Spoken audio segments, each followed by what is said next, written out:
If you're striving to be a top player or even a decent player, you must have a strong relationship with the football. And having a strong relationship with the ball just simply means becoming so comfortable with the ball at your feet that moving and handling the ball feels supernatural and effortless. Now, I'll be honest, this is something you should have been taught from a really early age. I'll say from ages 8 to 13 is where a lot of players are taught ball mastery and just being comfortable with the ball at their feet. And once you're taught that very early on, it stays with you throughout your whole life, especially if you continue to train and develop your footwork. So when I see or hear about players that are 19, 20, 21 years of age that don't really have that relationship with the ball, they're not really comfortable with their first touch or dribbling, that just tells me that they didn't spend enough time playing or building that relationship with the football early on in their life. Now, you might be a player that's okay with the ball at their feet. Maybe you're not as comfortable as you could be, but you definitely feel like you could do better. That's still fine. That's most players' situations when it comes to their relationship with the ball.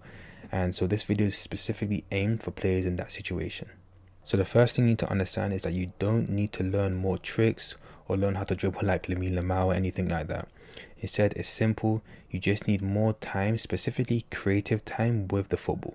I said before that you're taught to be comfortable with the football from around ages 8 to 13, which means that's around 5 years for you to hone your skills with the football. And so if you're in a situation, like I said, where you're not completely uncomfortable with the ball, but you definitely could improve, that means instead of spending 5 or 6 years with the ball when you were younger, you probably got 1 or 2 years from building a solid relationship with the ball, which is still somewhat okay, but it explains why you're not as comfortable as you should be with the ball. Now, for you to really build that comfortability and relationship with the ball, you need to, like I said, spend more creative time with the football. And all that means is just having a confined space, preferably a space where you can play the ball off, so like a wall. And you can have a few cones scattered around, but you don't have to. And the goal here is just to play freely with the ball in the space.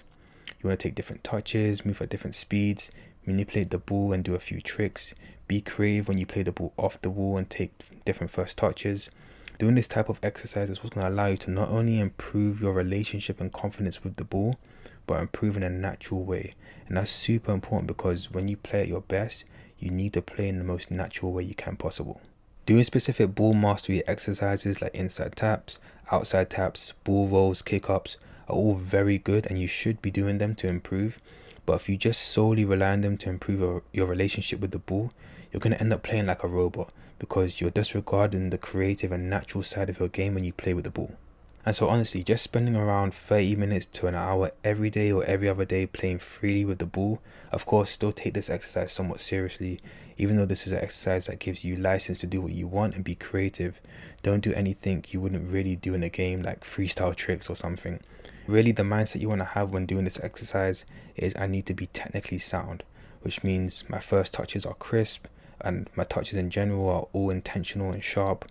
My manipulation of the ball is clean and I'm sprinkling elements of creativity throughout the exercise. And also you'll notice as you do this exercise more and more, you'll start to become very familiar with how the football behaves when you touch it in different ways.